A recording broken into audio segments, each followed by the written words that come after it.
আপোনজনৰ সৈতে প্ৰথমটো জন্মদিনৰ এদিন পূৰ্বেই বিদায় মাগিলে কণমানি ঈশাই।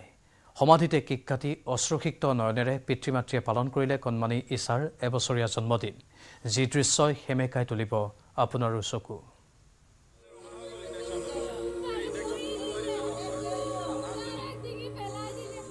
সৎকাৰ থলিতে সন্তানৰ জন্মোৎসৱ পালন।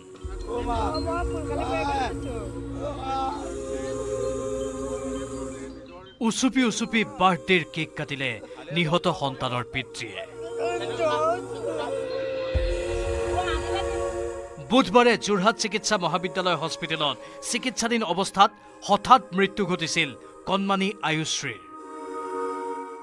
আকস্মিক মৃত্যুক আঁকোৱালি লোৱা কণমানি আয়ুশ্ৰীৰ আজি প্ৰথম জন্মদিন আছিল। সকলোৱে মৰমতে ঈশা বুলি মতা আয়ুশ্ৰীৰ জন্মদিন কেনেদৰে উদযাপন কৰিব তাক লৈ বিশেষ পৰিকল্পনা কৰিছিল পৰিয়ালটোৱে। বুধবাৰে দুপৰীয়া হঠাৎ স্বাস্থ্যৰ অৱনতি ঘটি সকলোকে কন্দুৱাই এই পৃথিৱীৰ পৰা বিদায় মাগিলে কণমানি ঈশাই।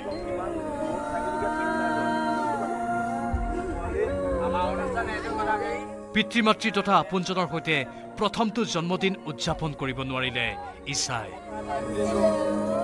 সেই কৃত্য সম্পন্ন কৰাৰ পিছত সেই স্থানতে কণমানিজনীৰ জন্মদিনৰ বাবে অৰ্ডাৰ দিয়া কেক কাটি অশ্ৰুসিক্ত নয়নেৰে ঈশাৰ পিতৃ-মাতৃ তথা পৰিয়ালে বৃহস্পতিবাৰে উদযাপন কৰিলে জন্মদিন।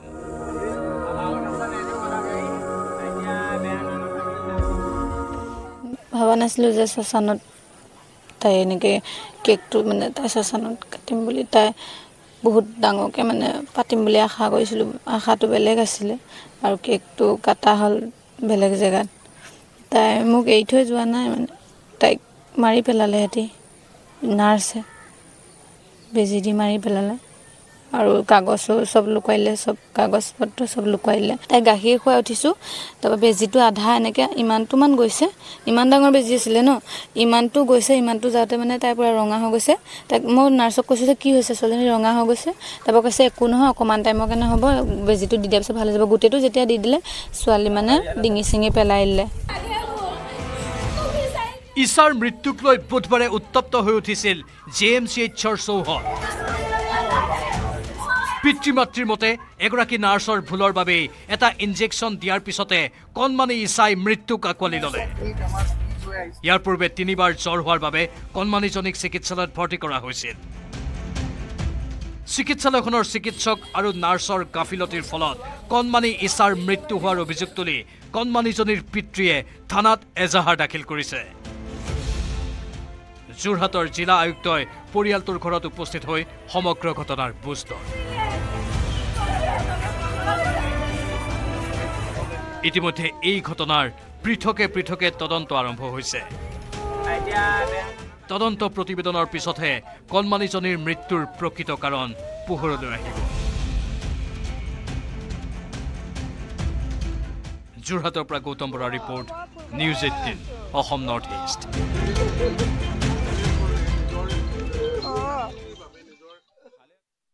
এবাৰ গুৱাহাটী মহানগৰীত 6 গভাইট মোবাইল চোৰ গ্ৰেপ্তাৰ। চোৰকেইটাৰ ভাড়াঘৰৰ পৰা 228টা মোবাইল ফোন জব্দ হৈছে। 113 কিলোগ্ৰাম মোবাইলৰ পাৰ্টছ জব্দ কৰিছে পাণবজাৰ আৰক্ষীয়ে। জালুকবাৰীৰ 8টা ভাড়াঘৰত চলিছিল আৰক্ষীৰ অভিযান। ফাঁচী বজাৰৰ চাহিদা মাৰ্কেটৰ পৰাও জব্দ চুৰি মোবাইল। ধৃত চোৰ নাছিৰ SKৰ স্বীকাৰোক্তিৰ ভিত্তিত পাণবজাৰ আৰক্ষীয়ে অভিযান চলায়। ধৃত গভাইট চোৰ নাছিৰৰ ঘৰ পশ্চিমবংগত। মোবাইল চোৰৰ সৈতে সেই মোবাইলকেইটা দেখুৱাইছোঁ। গুৱাহাটী মহানগৰীত 6 গভাইট মোবাইল চোৰ গ্ৰেপ্তাৰ হৈছে। এই চোৰকেইটাৰ ভাড়াঘৰৰ পৰা 228টা মোবাইল ফোন জব্দ হৈছে। সমান্তৰালভাৱে 113 কিলোগ্ৰাম মোবাইলৰ পাৰ্টছ জব্দ কৰিছে পাণবজাৰ আৰক্ষীয়ে।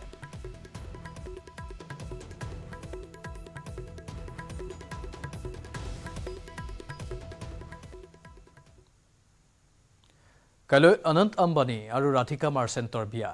দুয়োটা পৰিয়ালেই সম্পন্ন কৰিলে বিবাহৰ প্ৰতিটো পৰম্পৰাগত পৰ্ব। মামেৰু অনুষ্ঠানৰ পৰা মচাললৈ, সংগীতৰ পৰা হালধিলৈ প্ৰতিটো পৰ্বতে দেখা গ'ল উৎসাহ। বিয়াৰ পূৰ্বে সম্পন্ন কৰা হয় শিৱশক্তি পূজাও।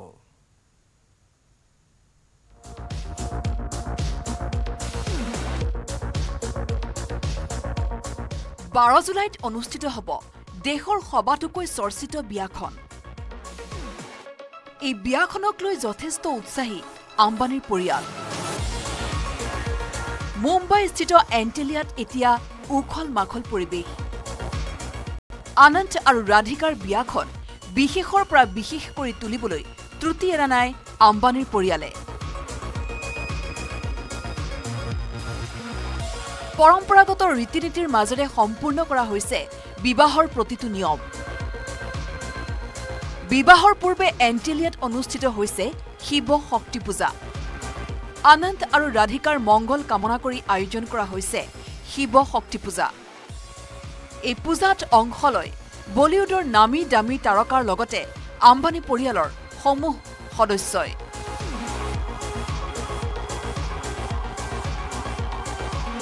ৰিলায়েন্স ইণ্ডাষ্ট্ৰিজৰ চেয়াৰমেন মুকেশ আম্বানীৰ মাতৃ কোকিলাবেন আম্বানী ভাতৃ অনিল আম্বানী আৰু তেওঁৰ পত্নী টিনা আম্বানীক বিশেষ ৰূপত দেখা যায় এই বিশেষ দিনটোত শিৱ শক্তিৰ পূজাৰ দিনটোত নীতা আম্বানীকো দেখা গ'ল বিশেষ সাজপাৰত অতিথিসকলক আদৰণি জনোৱাত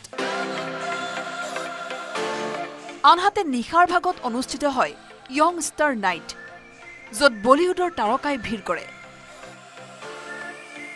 বিবাহৰ পূৰ্বে মামেৰু সংগীত হালধি সমাৰোহ উলহ মালহেৰে উদযাপন কৰা হয় য'ত দেশ বিদেশৰ বহু অতিথিয়ে অংশ লয় আনহাতে 12 জুলাইৰ দিনা বিয়াৰ পবিত্ৰ মুহূৰ্তৰ সময় হৈছে দুপৰীয়া 3 বজাত এণ্টেলিয়াতে অনুষ্ঠিত হ'ব এই বহু চৰ্চিত বিবাহ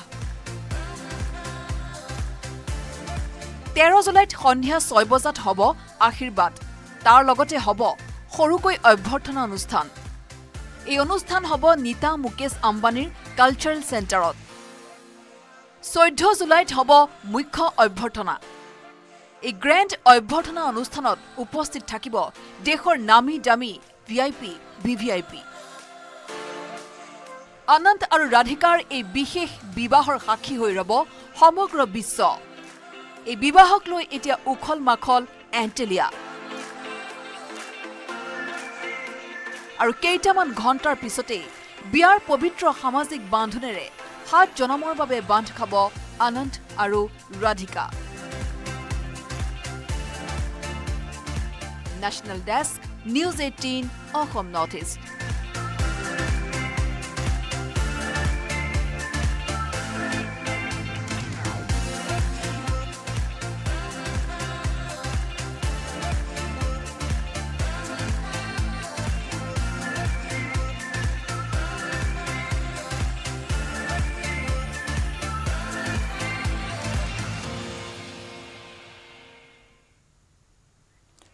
মুঠতে এই বহু চৰ্চিত বিবাহখনক লৈ এতিয়া মায়ানগৰীত বিশেষ পৰিৱেশৰ সৃষ্টি হৈছে বিবাহ অনুষ্ঠানত অংশগ্ৰহণৰ বাবে মুম্বাইত সমাগম ঘটিছে ভিন্ন ক্ষেত্ৰৰ দেশী বিদেশী তাৰকাৰ আনন্দ ৰাধিকাৰ বিয়াৰ অতিথি হিচাপে থাকিব আমেৰিকান পেছাদাৰী বক্সাৰ মাইক টাইছন মল্লযুঁজাৰু তথা হলিউডৰ অভিনেতা জন সিনা হলিউডৰ অভিনেতা জিন ক্লোড ভ্যান ডেমি কণ্ঠশিল্পী গীতিকাৰ ৰেপাৰ কেনান ৱাৰছামে লগতে কণ্ঠশিল্পী লুইচ ৰড্ৰিগেছ কণ্ঠশিল্পী ৰেপাৰ ডিভাইন ইকুবৰ আনহাতে বিদেশৰ ৰাজনৈতিক মহলৰো কেইবাগৰাকী ব্যক্তি সাক্ষী হ'ব আড়ম্বৰপূৰ্ণ এই বিয়াখনৰ আমেৰিকান ৰাজনীতিবিদ জন কেৰী ব্ৰিটেইনৰ প্ৰাক্তন প্ৰধানমন্ত্ৰী টনি ব্লেয়াৰ আৰু বৰিছ জনছন ইটালীৰ প্ৰাক্তন প্ৰধানমন্ত্ৰী মেটেও ৰেঞ্জি অষ্ট্ৰিয়াৰ প্ৰাক্তন প্ৰধানমন্ত্ৰী সেবাষ্টিয়ান কুৰ্জ কানাডাৰ প্ৰাক্তন প্ৰধানমন্ত্ৰী ষ্টিফেন হাৰ্পাৰ ছুইডেনৰ প্ৰাক্তন প্ৰধানমন্ত্ৰী কাৰ্ল বিল্ড মালদ্বীপৰ প্ৰাক্তন ৰাষ্ট্ৰপতি মহম্মদ নাছিৰ তানজানিয়াৰ ৰাষ্ট্ৰপতি এইচ.ই. সামিয়া সুলুহু হাছান আনহাতে ভাৰতৰ ৰাজনৈতিক মহলৰ কেইবাগৰাকীও হাই প্ৰফাইল নেতা সাজু হৈছে এই বিবাহ অনুষ্ঠানৰ সাক্ষী হ'বলৈ বিবাহত উপস্থিত থাকিব প্ৰাক্তন ৰাষ্ট্ৰপতি ৰামনাথ কোবিন্দ কেন্দ্ৰীয় প্ৰতিৰক্ষা মন্ত্ৰী ৰাজনাথ সিং উত্তৰ প্ৰদেশৰ মুখ্যমন্ত্ৰী যোগী আদিত্যনাথ অন্ধ্ৰপ্ৰদেশৰ মুখ্যমন্ত্ৰী এন চন্দ্ৰবাবু নাইডু অন্ধ্ৰপ্ৰদেশৰ কেবিনেট মন্ত্ৰী নাৰা লোকেশ পৱন কল্যাণ পশ্চিমবংগৰ মুখ্যমন্ত্ৰী মমতা বেনাৰ্জী তামিলনাডুৰ মুখ্যমন্ত্ৰী এম কে ষ্টেলিন তেলেংগানাৰ বিৰোধী নেতা কে টি ৰামাৰাও কেন্দ্ৰীয় মন্ত্ৰী শিৱৰাজ সিং চৌহান কংগ্ৰেছ নেতা অভিষেক মনু সিংভি সলমান খুৰছিদ দিগ্বিজয় সিং সচিন পাইলট ৰাজ্যসভাৰ সাংসদ কপিল সিবাল উপস্থিত থাকিব কেইবাটাও আন্তঃৰাষ্ট্ৰীয় কোম্পানীৰ প্ৰতিষ্ঠাপক তথা CEO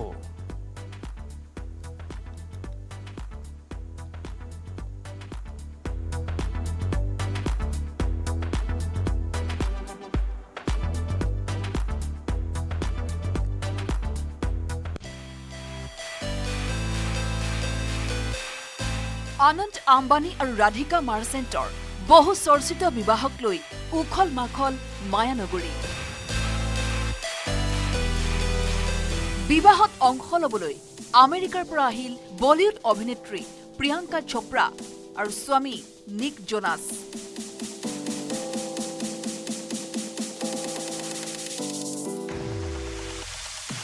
আনন্দ আৰু ৰাধিকাৰ বিবাহৰ পূৰ্বে মুম্বাইৰ এণ্টালিয়াত মংগল কামনাৰে সম্পূৰ্ণ হ'ল শিৱ শক্তি পূজা।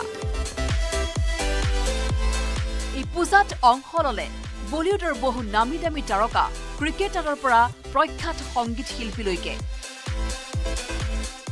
আনন্দ আৰু ৰাধিকাৰ শিৱ শক্তি পূজাত উপস্থিত হ'ল বলিউড অভিনেত্ৰী অনন্যা পাণ্ডে, জাহ্নবী কাপুৰ, সনন্যা কাপুৰ, অভিনেতা ৰণবীৰ সিং, সঞ্জু বাবা, সংগীত শিল্পী কৈলাশ খেৰ, সপত্নীক ভাৰতীয় ক্ৰিকেটাৰ মহেন্দ্ৰ সিং ধোনী। উপস্থিত থাকিল ৰিলায়েন্স ইণ্ডাষ্ট্ৰিজৰ অধ্যক্ষ মুকেশ আম্বানীৰ ভাতৃ অনিল আম্বানী আৰু টিনা আম্বানীও। ইয়াৰ উপৰিও পূজাত অংশগ্ৰহণ কৰে মুকেশ আম্বানী আৰু নীতা আম্বানীৰ জীয়াৰী ঈশা আম্বানীৰ শাহুৱেকে। সৰু পুত্ৰৰ বিয়া, স্বাভাৱিকতে ঠৌকি বাথৌ লাগিছে আম্বানী পৰিয়ালত। উৎসাহৰ অন্ত নাই মাতৃ নীতা আম্বানীৰ মনতো। National desk, news 18, Assam north east. এইটো মাইথান ষ্টীল নহয়। ওচৰ চুবুৰীয়াসকলে লগাইছে। ষ্ট্ৰং মানে মাইথান ষ্টীল।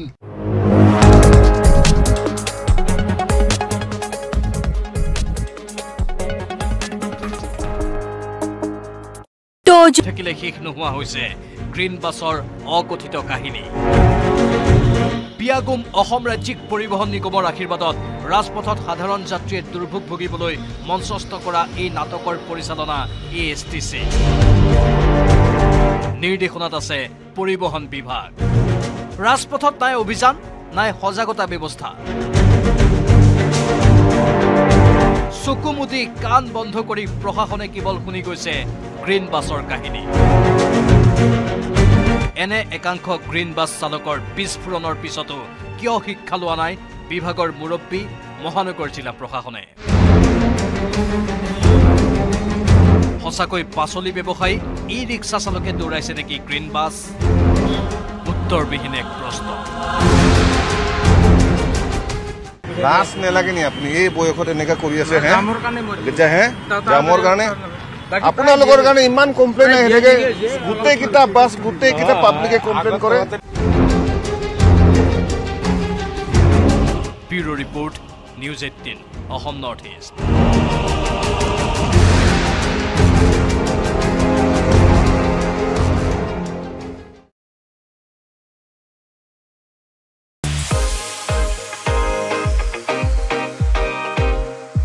গম্ভীৰ ইজ বেক। জাতীয় দললৈ প্ৰত্যাৱৰ্তন গৌতম গম্ভীৰৰ। এইবাৰ খেলপথাৰত নহয়, খেলপথাৰৰ দাঁতিৰ পৰা নিয়ন্ত্ৰণ কৰিব খেল। জাতীয় ক্ৰিকেট দলত মুখ্য প্ৰশিক্ষক হিচাপে নিযুক্ত হৈ গম্ভীৰে আৰম্ভ কৰিব ছেকেণ্ড ইনিংছ। ৰাহুল দ্ৰাবিড়ৰ স্থলাভিষিক্ত হৈয়ে গম্ভীৰৰ মুখত গাম্ভীৰ্যপূৰ্ণ হাঁহি। প্ৰথম প্ৰতিক্ৰিয়া হিচাপে লগে লগে সামাজিক মাধ্যমত গম্ভীৰে লিখিলে, এয়া মোৰ ত্ৰিৰংগা, মোৰ আপোন মানুহ, মোৰ দেশৰ মানুহৰ বাবে সেৱা কৰাৰ সন্মানীয় সুযোগ। ভাৰতীয় দলটোৰ মুখ্য প্ৰশিক্ষক হিচাপে দায়িত্ব ল'বলৈ পাই মই সন্মানিত আৰু উৎসাহিত অনুভৱ কৰিছো। সংবাদ মাধ্যমৰ সন্মুখত তেওঁ ক'লে, এয়া 140 কোটি জনতাৰ সপোনক প্ৰতিনিধিত্ব কৰাৰ সুযোগ।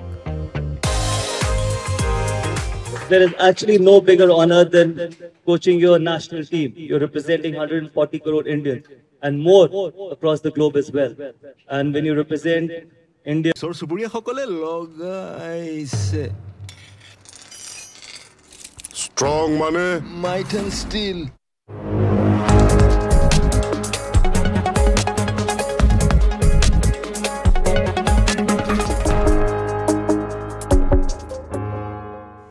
পুনৰ স্বাগতম। বিশেষ দিন আহিলেহে যেন মহানগৰীত সক্ৰিয় হৈ পৰে যান বাহন আৰক্ষী। সাধাৰণ দিনত যেন যান বাহন আৰক্ষীয়ে লয় চকুমুদা কুলিৰ ভাও নিউজ 18ৰ কেমেৰাত বন্দী হোৱা মহানগৰীৰ ব্যস্ত ৰাজপথৰ কিছু দৃশ্যই যেন তাকেই ব্যক্ত কৰিছে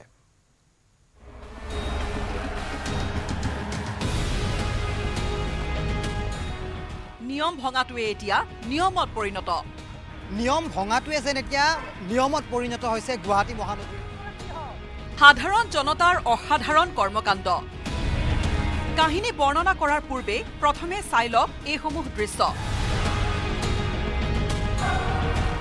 দৈনিক গুৱাহাটীৰ ব্যস্ত ৰাজপথত আমাৰ চকুত নপৰা এইসমূহ দৃশ্যত ধৰা পৰিব স্মাৰ্ট মহানগৰীকৰ কৰ্মকাণ্ড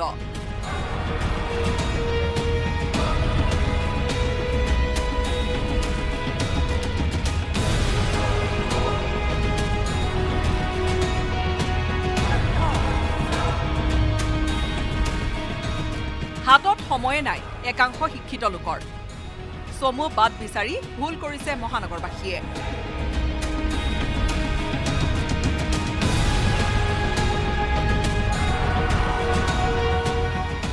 সময় কম মুঠতে লাগে শৰ্টকাট শিক্ষিত স্মাৰ্ট বুলি দাবী কৰা জনসাধাৰণৰ এনে ভুল বিচাৰি ঘূৰিল নিউজ 18 অসম নৰ্থ ইষ্টৰ কেমেৰা দুৰ্ঘটনা সংঘটিত হোৱা স্থানসমূহত কিহৰ কাৰণে এই ধৰণৰ অনাকাংক্ষিত ঘটনাবোৰ সংঘটিত হৈ আছে তাৰে কিছু জ্বলন্ত উদাহৰণ এই মুহূৰ্তত আপুনি যিটো টাৰ্ণিং এই মুহূৰ্তত সঞ্জয় বৰাই দেখুৱাই আছে ইয়াত এইদৰে বাইক ঘূৰোৱাৰ বাবে এক প্ৰকাৰ মানা আছে কিন্তু এই ধৰণৰ স্থানতে কিন্তু একাংশই এইদৰে ট্ৰাফিক আইন উলংঘা কৰি কিন্তু তেওঁলোকে চলাই গৈছে যান বাহন যাৰ বাবে ঠায়ে ঠায়ে সংঘটিত হৈছে দুৰ্ঘটনা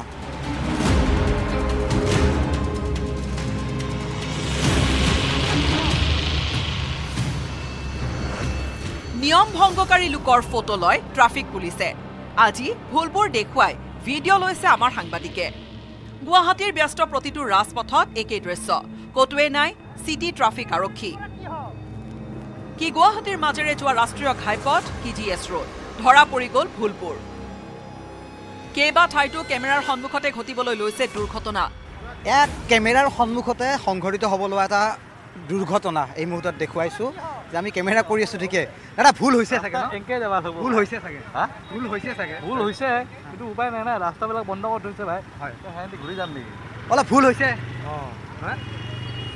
কি দুচকীয়া বাহন কি চাৰিচকীয়া অটকে ধৰি ভুলবোৰ কৰি গৈছে ই ৰিক্সায়ো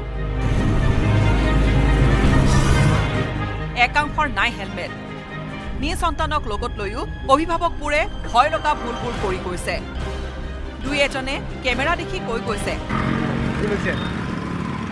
ভুল হ'লে উপায় নাই আৰু নিয়মটোৱে যেন আমি ভাঙিছোঁ আৰু নিয়ম ভঙাই আমাৰ মাজত এক প্ৰকাৰ প্ৰতিযোগিতা চলিছে এতিয়াও অভাৱ সজাগতাৰ যান বাহন আইন উলংঘাকাৰীৰ বিৰুদ্ধে আৰক্ষী যিমানেই কঠোৰ নহওক কিয় ভুলবোৰৰ পৰা শিক্ষা নলয় এনে একাংশ শিক্ষিত মহানগৰিক আৰক্ষীয়ে কেমেৰা পাৰ্চন সঞ্জয় বৰাৰ সহযোগত গুৱাহাটীৰ পৰা উৎপল হালৈ আৰু দীপাংকৰ দাসৰ report news 18 Assam north east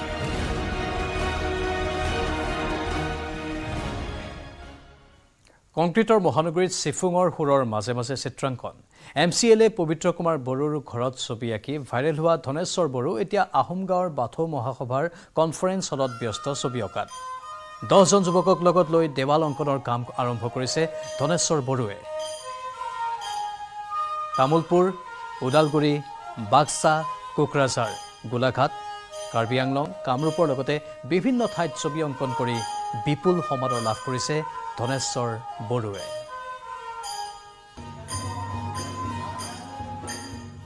এই প্ৰচেষ্টা কেতিয়াৰ পৰা এই প্ৰচেষ্টা মই 2011 চনৰ পৰা চেষ্টা কৰি আছোঁ তাকি আমাৰ বড়ো যিখিনি ট্ৰেডিশ্যনেল আছে আৰণাই হওক যিকোনো বাজনাই হওক খাম জঠাই চেৰজাই হওক এইখিনি আমি আৰ্টৰ যোগেদি ছবি আঁকিবলৈ আমি যিমান পাৰোঁ ছ'চিয়েল মিডিয়াৰ থ্ৰুদি দেখাব আমি চেষ্টা কৰিছোঁ তাকি আমাৰ যিখিনি ট্ৰেডিশ্যনেল বড়োৰ এইখিনি যাতে মানুহবিলাক চিনি পায় এইটো ট্ৰাই কৰি আছোঁ ইয়াৰ যোগেদি প্ৰথমতে আমি বড়োৰ যিখিনি ট্ৰেডিশ্যন এইখিনি ওলাই আৰু নৰ্থ ইষ্টত আমাৰ ধুনীয়া ধুনীয়া ট্ৰেডিশ্যনেল বস্তু আছে এইখিনি আমি ছবি আঁকি যাতে সকলোকে দেখাব পাৰে আমি ট্ৰাই কৰি যাই আছোঁ তাৰ কাৰণে যাতে সকলো আমাক ছাপোৰ্ট কৰে আমি এইখিনি বিচাৰি আছোঁ এতিয়ালৈকে অসমৰ বিভিন্ন ঠাইত আপুনি ছবি আঁকিছে আৰু কোন কোন ঠাইলৈ নিমন্ত্ৰণ জনাইছে যিহেতু বড়ো সম্প্ৰদায়ৰ এই ঠাইখিনি এটা বিশেষ মাহাত্ম্য আছে এই ঠাইখিনিতে বড়ো সম্প্ৰদায়ৰ যিহেতু বিশেষ এটা মন্দিৰো ইয়াত আছে আৰু এনেকুৱা কোন ঠাইত আপুনি ইতিমধ্যে ছবি আঁকিবলৈ আপুনি আমন্ত্ৰণ পাইছে আৰু কোন ঠাইত আপুনি বিশেষকৈ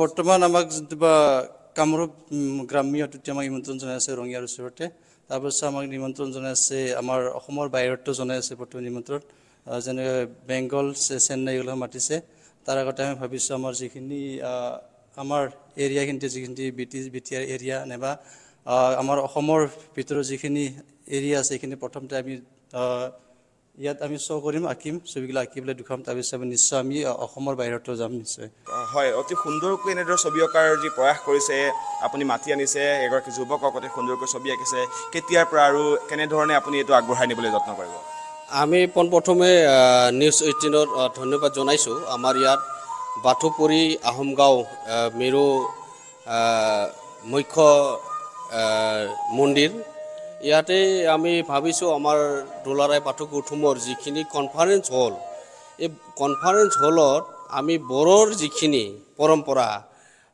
খাম সিফুং জথা সেৰজা আৰু খেৰাই ডেন্স যিখিনি আছে আৰু বাথুৰ এমব্লেম যিখিনি